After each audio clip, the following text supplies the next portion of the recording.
Welcome to Verbal Big Radio, where we give you a verbal image of life, and we are everyday people.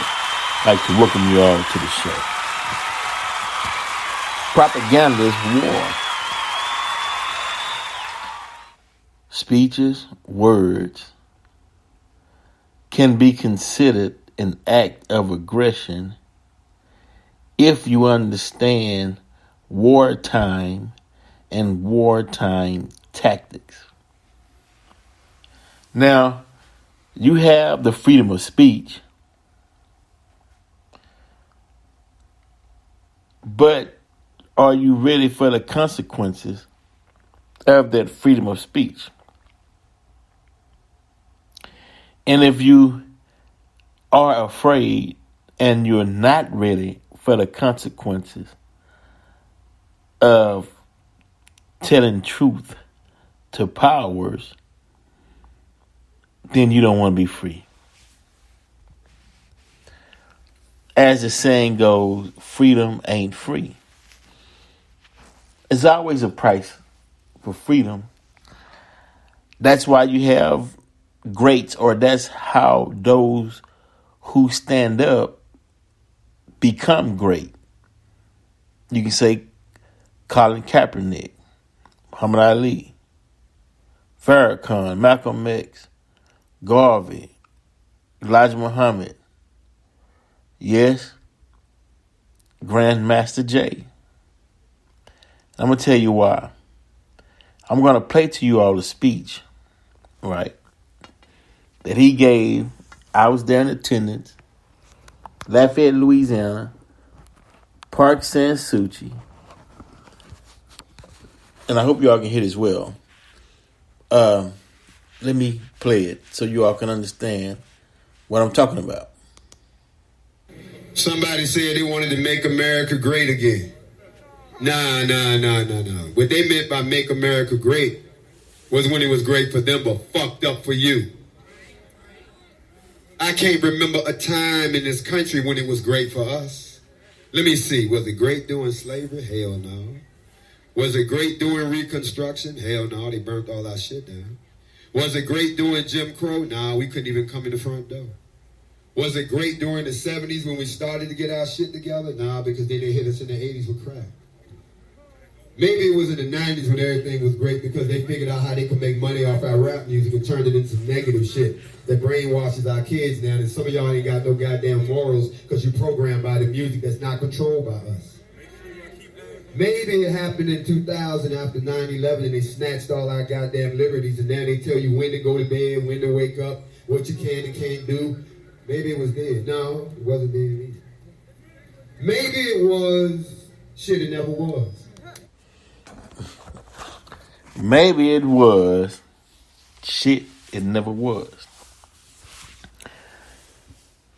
When he spoke upon rap music and how they turned it into a negative and how it's affecting the brains of the people and how he spoke through that rap music, the people lost morals. That was a problem. You know how much money they make off of rap music? And here you are attacking their money. They don't like that. Right? And then you're exposing them. They want to hide their hands and sit back and make money off of it and say, hey, I didn't create it. Look, they're just talking about the life that they're living in the streets. But wait a minute. The start of rap music was to give a social stance on the problems that were plaguing black communities all over America. New York was the spokes city in regards of creating the music as a form or way to tell the black plight in America. And then other cities picking up on it, it's growing. Now, whenever black folks create something, they always try to find a way on how can they get involved because, okay, this is a capitalistic society, so how can we make money off of what black people created? Now, mind you, and I always got to remind you of this point, you got to remember, black people were in bondage up until 1955, the 60s. We still fighting for equal rights. But for 400 years, it was against the law for black people to learn to read and write. So they felt like anything that we can create, they're not going to make us privy to information such as patents and copyrights and such. So when we create something, they say, well, it's like taking candy from a baby. We swoop in, patent it, get the money from it, and all they do is pat us on the head and say, good job for creating that for us. Our generations will continue to get wealth from your creation. We'll send our kids to college off your creation. But what you'll get is, we'll give you a plaque, we'll pat you on the head, we'll say job well done, and we'll thank you, and that should make you feel all warm and fuzzy inside, right? So that was a trick, but that was how it was back then. Now, after we learned the trick that has been played on us for hundreds of years, we're beginning to say, okay, well, let's create and start our own method, our own methodology. Let's create our own system. Let's create our own distribution. Wait, you want to do what? Again, in warlike settings, thoughts might be liberating to you, but it's damaging and threatening to those who enjoy making money off of you. So when you say certain things like, you know what, we're going to drop you and create our own, that's a red flag for them. So they have to step into what is called damage control. Hey, we got any spies we can go infiltrate this business or this organization or this platform? Right? Let us get into that organization and steer it in a direction we need it to go. Make it seem like they're doing it themselves, but actually we'll have our hand guiding them because we don't want to lose that money and we don't want to lose that talent. We want it on our side, right? So we don't need that conscious rap and that soul rap, and we don't want talking about history and greatness. Let me say this too while it's on my mind too, right? Say something. Because a lot of y'all not understanding. The greatest thing that ever happened to black people is when Fraud Muhammad came and said, the black man is God and the white man is the devil. Because it broke up the spell. It showed, hey, think about it. Can you love someone that enslaves you, won't give you equality, and keeps knowledge away from you? And if someone does that, then that's the devil, right?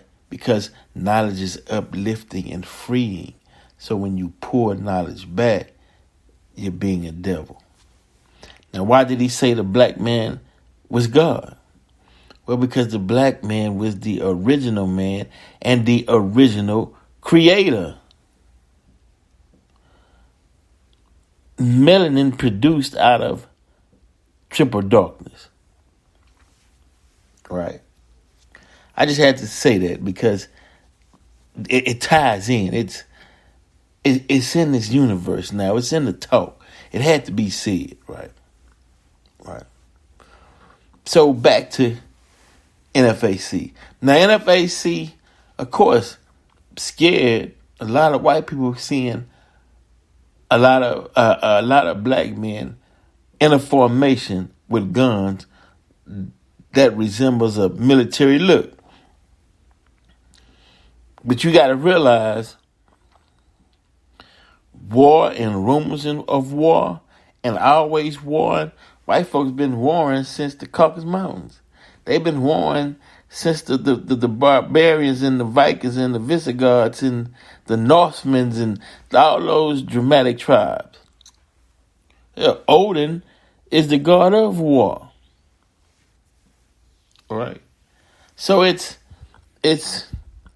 a way you go about it. And I'm not saying the way that Grandmaster Jay went about it was wrong, right? Because you don't know what God put on whose heart to do what at what times, right? What was needed. Because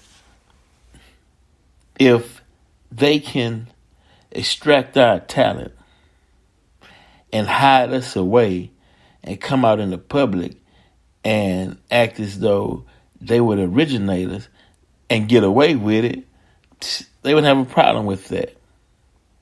But since we keep popping up, showing our relevance, some don't like that. They want us, you hear the stories. If you were a young man, you heard an older black man tell you, keep your head down, don't get in any trouble, stay out of sight and out of mind, and you can make it in this world. And it's like, damn. That's why Curtis Mayfield say the invisible man. How damn they got to be invisible in America in order to survive?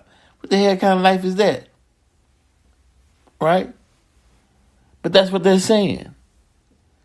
Better heard and not seen. We gotta tolerate you, but to a certain extent, right? Now, celebrities understand this, and black politicians and whatnot, they understand it, but man, they got to play the game, But the question is, wow, can we create our own game, right? Can we be a nation inside of a nation? Or better yet, can we have our own creativity out of our own creative minds, right? Without being a threat to others, right? Because think about it,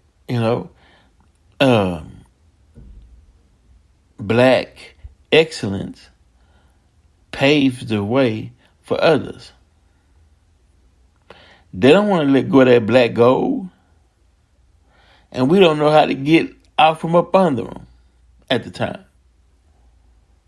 So we have this back and forth toxic love affair, right?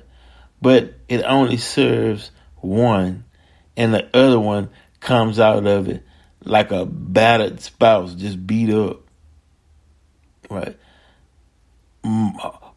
Moaning and humming and singing for some solace, right? You got to moan and hum and, just to get a peace of mind. You got to know where he's tied it. You got to we shall overcome just to psych yourself into some greater hope. You got to one day we'll be accepted in America to psych yourself, hoping that you'll be accepted and there'll be no more racism. But I can't say this. A percentage of black people in America understand this, and they understand they don't want to play the game no more. They understand, look, It's all smoke and mirrors. The smile and the handshakes and the pat on the back is false. And they are already lining up to produce and create their own. They're saying, well, I tell you what, we have these entities in place. Let's do it ourselves. Let's dial back on some of the extravagant spending. Hopefully some of these millionaires and billionaires will donate to help move this thing. But the purpose and the goal is not to let the next generation go through the same thing that the generations and the generation before us went through. Right? And that's a major task. But somebody told me something that gave me hope, though. They said, look, don't worry about all that, right? Just take care of your household. Teach what's in your household. Economics and history and science and mathematics. And let this next household do the same. And this household do the same. And, and things will change as an individual to be collective or part of a whole. Yeah, but it's this whole thing is just interesting. But as you all know, Grandmaster Jay is currently serving 7 years in prison because he had allegedly they said he pointed his rifle in the air at FBI and Secret Service agents, right? But I just want to say I was with them in Lafayette, Louisiana for the Trayford Pearland incident. And when we were marching from that library to the park Sushi, we was marching to that park. There was snipers on the building that wasn't supposed to be up there, and the whole crowd looked and saw the snipers. I wasn't with him in Kentucky, but I can understand from that situation, and he's trying to protect his men, that if he's walking and someone's on a roof and it's nighttime, he would use that flashlight on that rifle to point up on top of their roof to see if they were a threat. Right? But I don't think he was using the rifle. I think he was only using that rifle because allegedly it had a flashlight on it, from what I was told. I don't know, But it goes to show you, you might have had the flashlight, and we know you wasn't intending to do us any harm. But that speech you gave, and you talking about rap music, and that's $1 billion industry. We own rap now. Going against rap music is considered propaganda or an act of war. Right? You trying to cut off our money, right? Because it's not money when it's your children dying behind the music, right? It's not about money. It's humanity and saving lives. It's how we see it. But if you don't give a damn about the people, the artists, whatever, of course, then you see them as a dollar sign, and there's another one ready to step up and take their place. But you saw the energy and the frustration the people had when Takeoff had got murdered. It was like, we tired of artists dying, right? So there will be some changes, but it's you, the individual. You have to change and do different. Really, all they saying is, hey, all I did was make the call. I didn't know they was going to come. All they can do is make the call. It's up to you if you going to show up. If you show up, it is what it is. Verbal Pick Radio. We out. Look, all of you go to Roku and get the Grind City Network channel on Roku. You can see Everyday People, the docudrama, which I produced and wrote. And then coming to grindcity.biz. That's grindcity.biz. The movie will be released. Black's Journey, Peace to Chaos. The one that I'm actually acting in, wrote and directed and had a hand all in that first film. So check that out on grindcity.biz. Pick Radio. We are, and also the book. Look, this book, Consequence, right, by Vince Cole Muhammad, is a must get because it answers all the questions and it's up to date right now on what's going on. I wrote the book. You got to get the book. Everybody that listens to this show. Matter of fact, I should have over 30,000 sales on Consequence by Vince Cole Muhammad. That's VinceColeMuhammad. Get the book. Verbal Pick Radio. We're out.